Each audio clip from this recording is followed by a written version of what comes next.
start by asking, I guess, how would you describe Matt Trapper as someone who hasn't heard your band before? Just fast, aggressive metal. Yeah. Fast, aggressive metal. That's what I'd say. Keep it vague, you know? I always say it sounds like a kidnapping. I think that's fairly accurate. That's terrible, but that's pretty aggressive. That's the most concise description of her for a band drummer. I like stuff like that. There you go. There you go. Julian's your guy. You're in a trunk. You don't know where you are. You're the talker or speaker, should I say? That's the band that's playing right now. There you go. So I guess generally, if you guys were to describe someone who's an outsider, how would you describe the Toronto metal scene to someone who's not in? Saturated. There's a wide variety of stuff going on in Toronto. There's a lot of different types of heavy music that Toronto's pretty saturated with. But it's good. I like it. So you don't think it's a problem that it's oversaturated, like when it comes to like shows and stuff like that for you guys? No. I don't think it's a problem. I like all different kinds of stuff, so, you know? Yeah, no, fair enough. Right? Is there anything that could make you better about it, the Toronto metal scene? The Toronto metal scene? Yeah. Just like more seas of headbanging. You know? Yeah, like I want to see everybody. People don't really do anything in the at venue. shows in Toronto. They just do the arms crossed. That's what I do. That's my Same, thing. I do that too, but I headbang you know. well. Starting to see more event spaces Don't though. do that Like we for lost fun. the middle class of venues in Toronto for a while, and now Kurt. it's like it's getting a lot better. That's What's going on, fine. Kurt? let's go, guys. Good man. Good, thanks. Yeah, we kind of lost the Toronto middle class venues for a while, but now there's a lot of like upstart DIY spaces that are functioning really well, and like kids are discovering these spaces. Kids are coming out. It's awesome. It's good to see. Yeah, I was going to say that was sort of the next question I was going to move on to. I noticed this doesn't seem to really be like a central Toronto metal venue anymore. It's sort of like one kind of goes up or down. When you guys were growing up, when you guys were like just going to shows in general, do you think there is like would you say there is like a central spot, or how does like this sort of community thrive? I mean, I guess it used to be the Big Bop in Toronto, at least. Like Reverb Cathedral. That was Soy like Bomb in Soy Bomb. Soy Bomb has always been kind of like a hub of cultivating that kind of weird, aggressive, strange music. The Rocket used to be really good for that too back in the day. And the 360. I miss that place. 460. No, the 360. Even better than the 460. I think the music just relies a 360. lot on. Yeah, it's an old Lions Club at Queen and Spadina. Relies a lot on its fans it's now to a figure chateau. it out, right? Like promoters, obviously, if you're a Right. promoter of this type of music, you're a fan of this type of music. You put on shows because you want to see these types of bands play.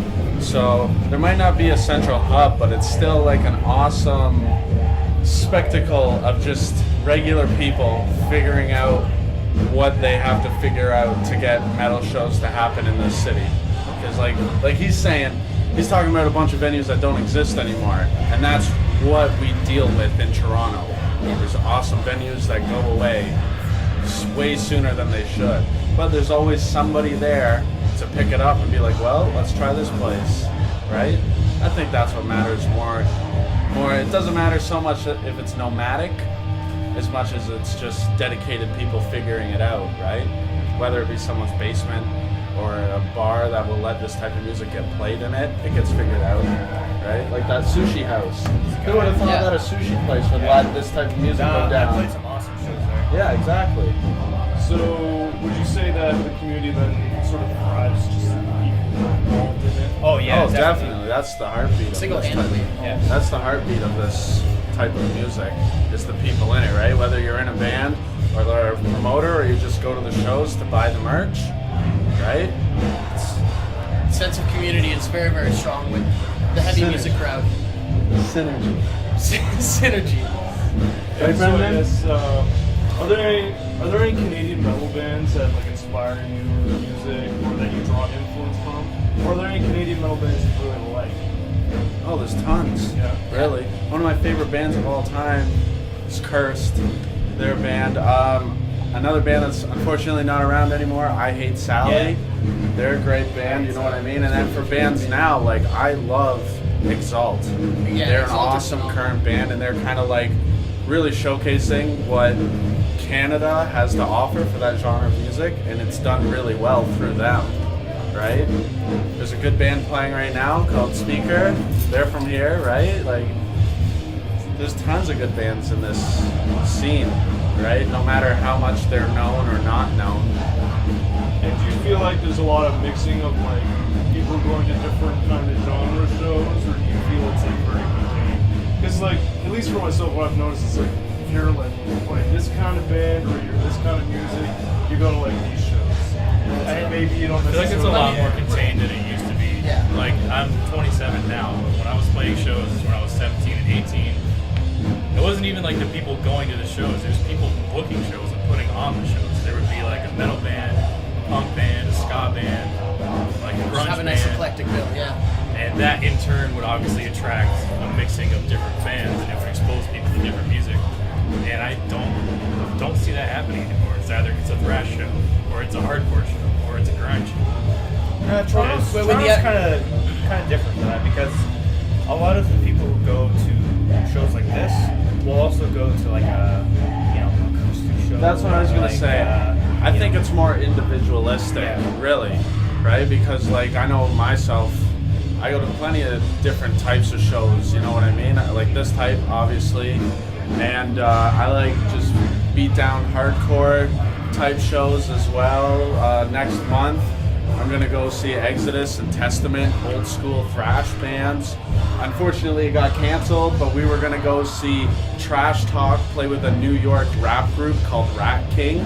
So it still happens. Like, it might not be as put together as Brendan was saying, but individually, it's hard to say, right? I know personally I go to lots of different stuff, but Okay. and I'm sure lots of other Death people Grips do as even. well. Death Grips. Death Grips. Everyone I know on my Facebook's going to Death Grips. Yeah. Yeah, I want to go. Do you think that show is gonna happen, or is it gonna get Probably not. canceled? But it's fun to think about. A man can dream. Just look at their track record, right? Yeah. For sure. And I guess kind of end off because I know you guys want to go up and see those guys playing. Yeah.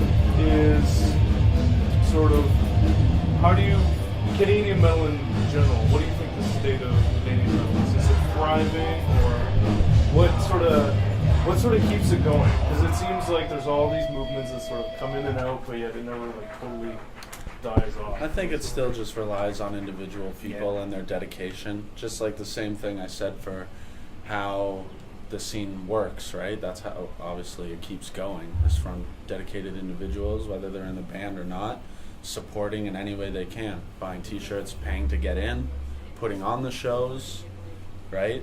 So There's even like a metal category for the Juno Awards now. Yep. So I mean, there's a lot of really good, really young, not necessarily young, but a lot of really good, really relatively new bands in Canada, and I think people are starting to take notice again.